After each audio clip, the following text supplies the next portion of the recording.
Hey, welcome to Restoration. My name is Matt. So glad you could join us in this new year of 2024. And we're continuing to encourage people to give to Firm Fellowship of Israel related ministries.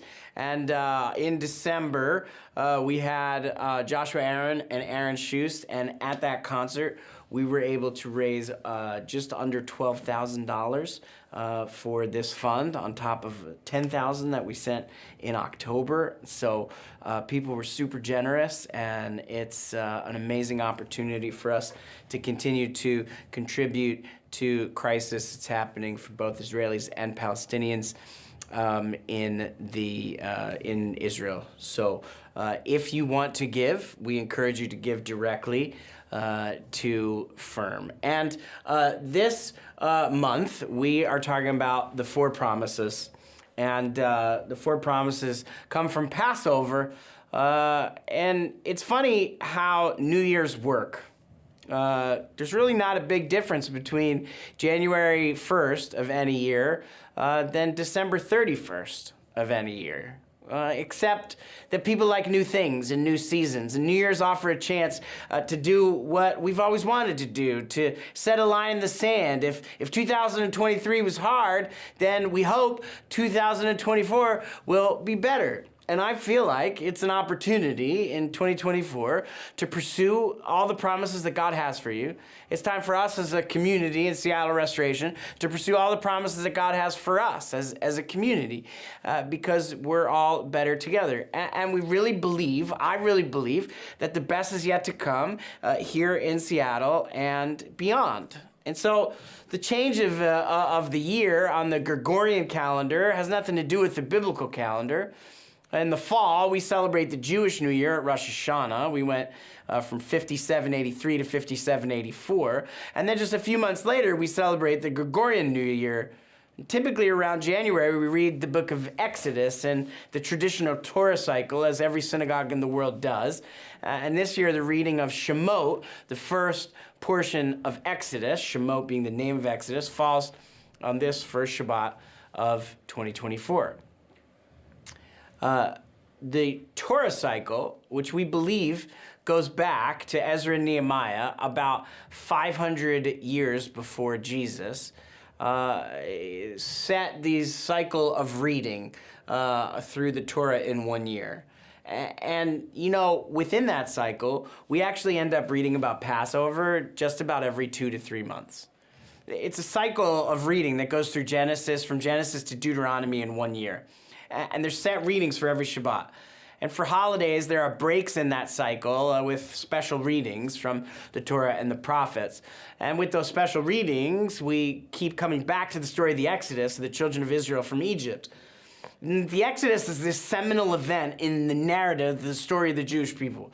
It's during the Exodus that we become God's people and He becomes our God. The Exodus story repeats itself often through the rest of the Hebrew Scriptures. In the narrative of Yeshua in the New Testament, He dies and rises during Passover. It's why in the cycle of reading of this, you know, during this 1 year cycle, we keep coming back to the Exodus and the Passover every 2 to 3 months. Even we read Exodus in January, and then we'll celebrate Passover in April. Like, you just keep coming back to it because Exodus is foundational in understanding the promises of God and in seeing that God is faithful to keep His promises. It's why we base everything we do at Restoration on four promises that come straight from the Exodus story and the Passover event. So we ask the question, well, what is a promise? And a promise is an offer with a guaranteed result. You can't make promises about the past. A promise implies the future. That you can't promise something that has already happened. You have to promise something and then see if it happens. And of course, as human beings, our whole lives are based on broken promises. Our experience is in broken promises from other human beings. But God is not a human being that he breaks his promises. He is different. He's better. And Passover and the Exodus are proof that God keeps his promises. He keeps his own time, which can be frustrating.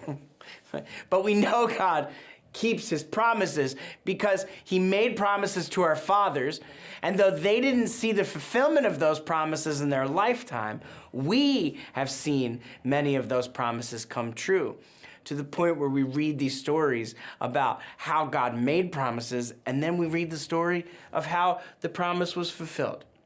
And so there's 4 promises that are 4 core promises that God makes to the Jewish people, and he makes them while they're still slaves in Egypt.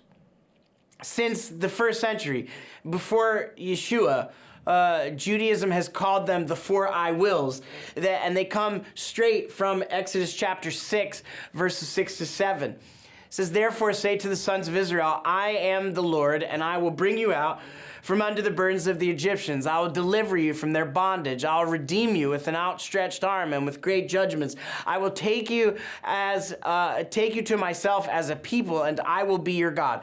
You will know that I am the Lord your God, who brought you out from under the burdens of the Egyptians." There's 4 I wills, and those 4 I wills become these 4 promises that are here in Exodus, and they become a tradition of drinking 4 cups of wine that happen in the Passover. And you know, these 4 cups of wine have been celebrated in Judaism for over 2,000 years. And surprisingly, but not really surprisingly, did you know that the Gospels and the meal that Jesus has with his disciples are the earliest written record of these cups of wine in all of Judaism? Most people know it, would call it the Last Supper of Christ, but what it is a Passover meal that Yeshua celebrates with his disciples. And the 4 I wills are represented in this way in Passover and in Jewish tradition. And you can see the elements of those traditions in both Matthew and Luke's telling of the Passover, as Yeshua dies and rises from the dead during Passover. So the 4 I wills, these 4 promises, become 4 cups. And from our Passover Seder, which we'll celebrate in April, they are the cup of sanctification, which is, I will bring you out. The second cup is the cup of deliverance, because God promised he would deliver the children of Israel. The third cup is the cup of redemption, because God said, I will redeem you. And the fourth cup is the cup of praise. I will take you to myself as a people, and I will be your God. They become the 4 promises. And every year, we celebrate Passover. And when we read the narrative of the Exodus, we begin, when we read the narrative of Exodus, we begin today in the Torah cycle through the book of Exodus. We're reminded that God keeps his promises. And we are also reminded that our ancestors couldn't receive the promises, in part because God gave the promises while they were still slaves in Egypt. Moses tells the promises of God before God even does it, before the plagues, before Pharaoh keeps changing his mind, before God's very name becomes, I am the God of Abraham, Isaac, and Jacob, the God who brought you out of Egypt with an outstretched arm. Before all of that even happens, while they are still slaves, is when these 4 promises were given. That Moses stood in front of the people as they're still building the cities of Pithom and Ramses and still doing all of the work, that these 4 promises are given, and because they didn't happen yet. So when they're given, this is how the people respond. In Exodus 6, verse 9, it says, Moses spoke this way to the sons of Israel, but they did not listen to him because of their broken spirit and cruel bondage. They couldn't listen because their spirits were broken over 400 years of slavery and generations of cruel bondage. God had not proven it yet. The Exodus, perhaps one of the most famous stories in the known world, did not happen yet. So it was hard for the people to believe because of their broken spirit and their cruel bondage. And for many of us today, maybe for many of you watching, it's hard to listen. It's hard to hear because of your broken spirit and your cruel bondage. You know, the words in Hebrew are interesting. When it says they could not hear, the phrase is velu shamu, which is the word shema. They did not listen. They could not hear. When God says Shema Yisrael, hear, O Israel, this says they could not shema. They couldn't hear. They couldn't listen. They couldn't obey. Why? Because of their broken spirit. And the word for broken spirit is mikotzer ruach, or the shortness of spirit. I love that. The phrase is mikotzer ruach, is the shortness of spirit, because so many are suffering even today with shortness of spirit. Because of what people have been through, because of difficulties in their lives, they can't breathe. And we want to help people breathe again. Maybe even breathe for the first time in their lives. And as we shift from one year to another, from 2023 now to 2024, I already wrote the year wrong 4 times so far this year. That as we shift from 23 to 24, I think many people are experiencing the shortness of spirit. And that's why New Year is helpful. Because maybe this year will be different. Maybe this year we'll get a second wind, like a ruach is also the word for wind. We'll get a fresh start, a fresh spirit, a new beginning.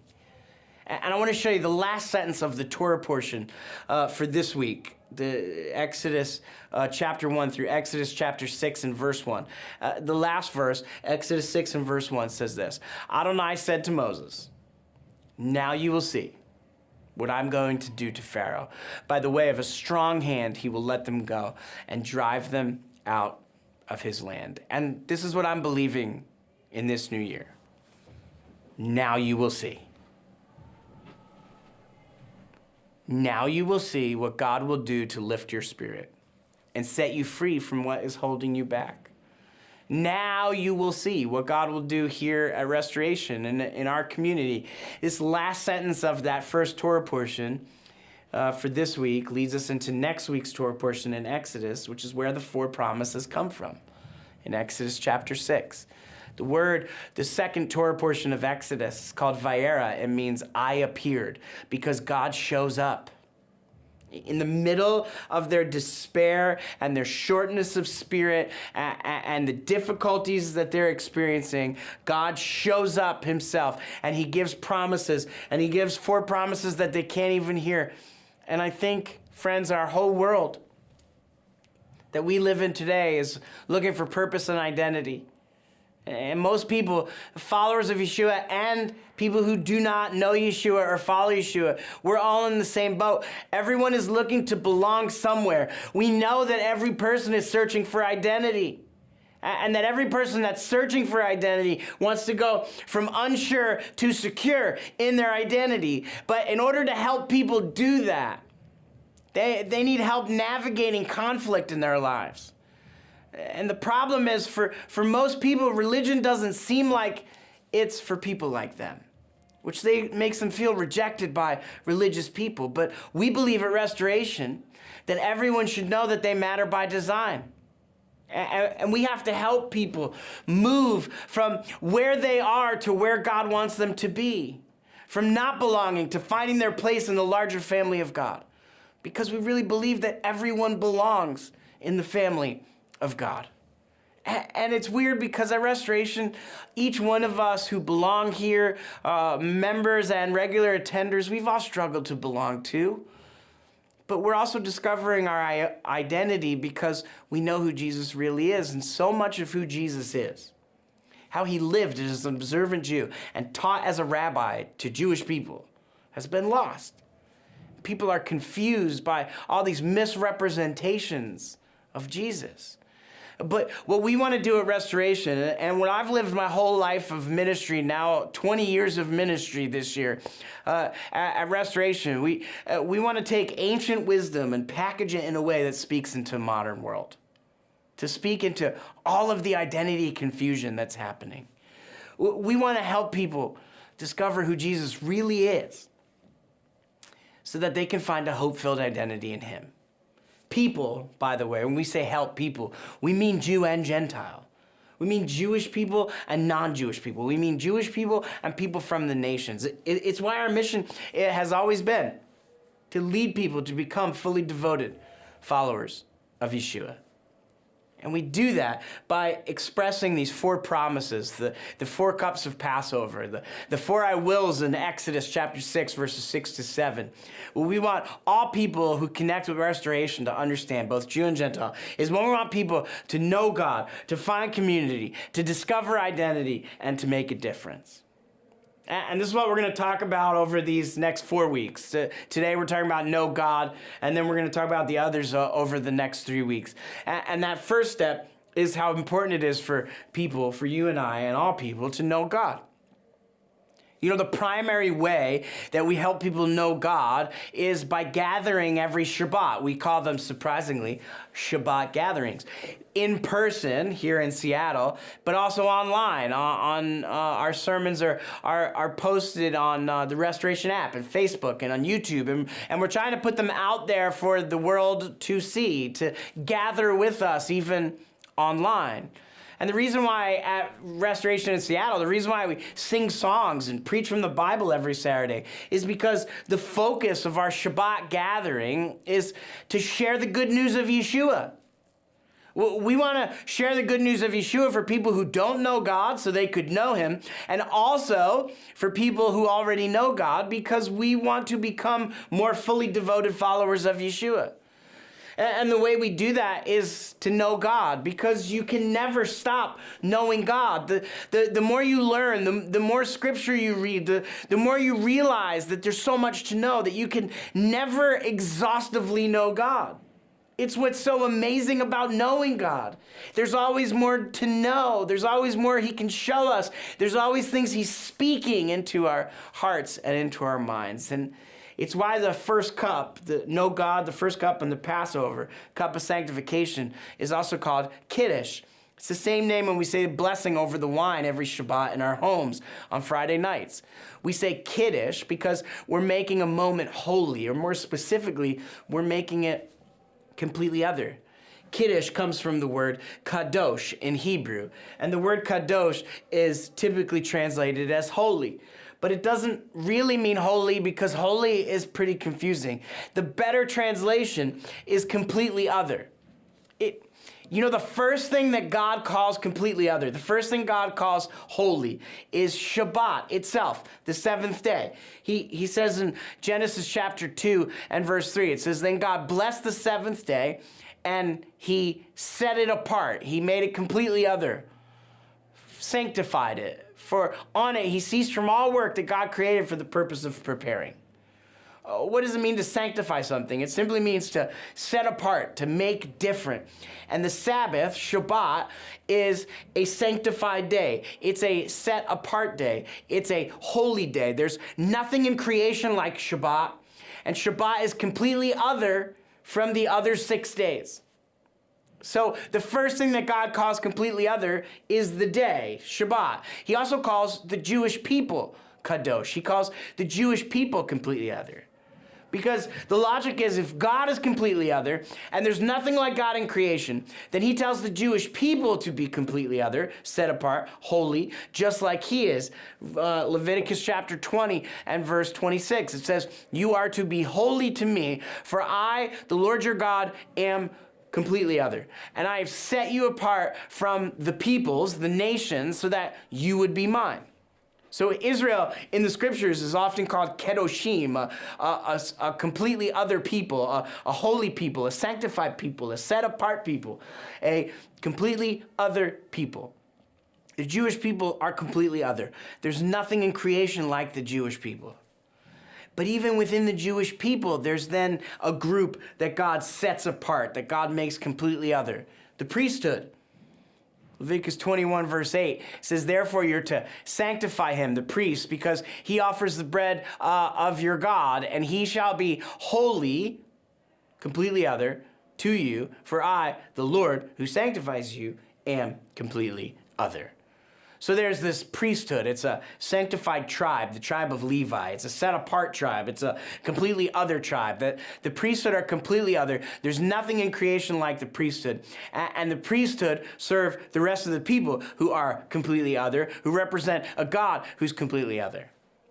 So after the Exodus at Mount Sinai, God refers to the Jewish people as a royal priesthood and a kedoshim, a completely other people altogether. It says, Exodus 19 and starting verse 3. It says, Moses went up to God, and Adonai called him from the mountain, saying, say this to the house of Jacob and tell the sons of Israel, you have seen what I did to the Egyptians and how I carried you on eagle's wings and brought you to myself. Now then, if you listen, Shema, closely to my voice and keep my covenant, then you will be my own treasure from among all people, for all the earth is mine.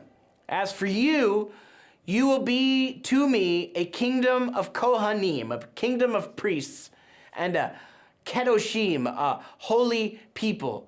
These are the words which you're to speak to the sons of Israel. So, why did God make the Jewish people completely other? Well, he made the Jewish people completely other to lead the Gentiles to complete otherness, to lead people into holiness, to lead people out of the darkness of sin and into the light of right relationship with God. Peter in the New Testament quotes the Exodus to Jewish followers of Yeshua that he's writing to, and something they know well, but they needed to be reminded of in their suffering, because after the death and resurrection of Yeshua, all of their friends were being killed by Rome for following Yeshua. And Peter encourages them, and he says, you, Jewish people, are a chosen people, a royal priesthood, a kedoshim, a holy nation, a people for God's own possession, so that you may proclaim the praises of the one who called you out of darkness and into his marvelous light. And then Peter, as he's reminding these Jewish followers of Jesus that what they learned in the Exodus, he says in verse 10, once you were not a people, but now you are God's people. You were shown no mercy, but now you have been shown mercy. Loved ones, I urge you as strangers and sojourners to keep away from the fleshly cravings that war against the soul. Keep your conduct honorable among the Gentiles, the nations. Then while they speak against you as evildoers, they may, from noticing your good deeds, glorify God in the day of visitation. As Jewish people, we remember what it is like to not be a people and what it meant to us to become God's people after he set us free from slavery in Egypt. And we're supposed to live our lives so that the Gentiles, the nations, may glorify God, that they would know God the way we do. A completely other God and a completely other people.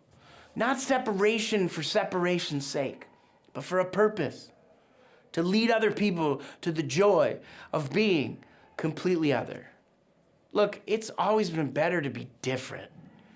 It's always better to stand out, as long as you stand out for the right reasons. And what we believe dictates how we behave. How we act determines how others receive what we say about what we believe. So, how do we behave at Restoration? How do we live? Our leadership team, our staff, took our 6 core values that we've been running with for the last 10 years, and we condensed them down to 3 things. And what we encourage people at Restoration, and for all of those who watch and connect with us, we want to know how to act. And when we say act, we mean we want to be authentic, charitable, and teachable. That's act. We want to be authentic, charitable, and teachable. Authentic, if someone is authentic, it's real, true, or what people say it is. To be authentic is to be real or genuine, not copied or false. Like to be a real, live human being that struggles like other human beings struggle. We want people at Restoration, or those who connect with Restoration, to be charitable. We want us to be full of love and goodwill towards others. We want to be generous or lenient in judging people and what they do and who they are. We want to be charitable in every way. And we also want to be teachable. We want to be capable. We need people who are capable of being instructed as a person. That in every way, we would be willing to learn and to be teachable, to be taught by other people. It's how we act. That we hope that people who connect with Restoration will learn how to be authentic, charitable, and teachable. Because to be completely other is to be different from the people around us. To be completely other is so that people would see your good deeds and glorify God, who is also completely other. It's part of our design. We're designed as followers of the God who created us to be completely other. First, the Jewish people, and then Gentiles become completely other through Yeshua. Not to separate ourselves from people for the sake of separation, but to be completely other so people who are searching for identity can find a hope-filled identity in the one who formed them in their mother's womb. For us, at Restoration, that means we're people who know God and people who want to show others who are far from God how they can know God as well, and hopefully how we should act as followers of God.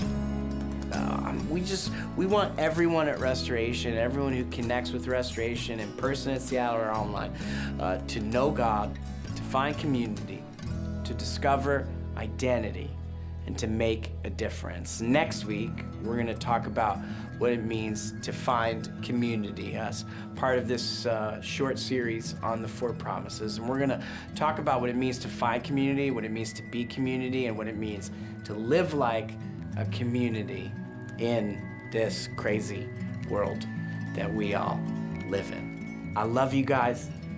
So glad to be in this new year with you, and believing that the best is yet to come for me, for my family, for our community here in Seattle at Restoration, for you and your family, and for whatever community you're a part of, that we would open our eyes and our ears to the amazing things that God wants to do through us. See you next week.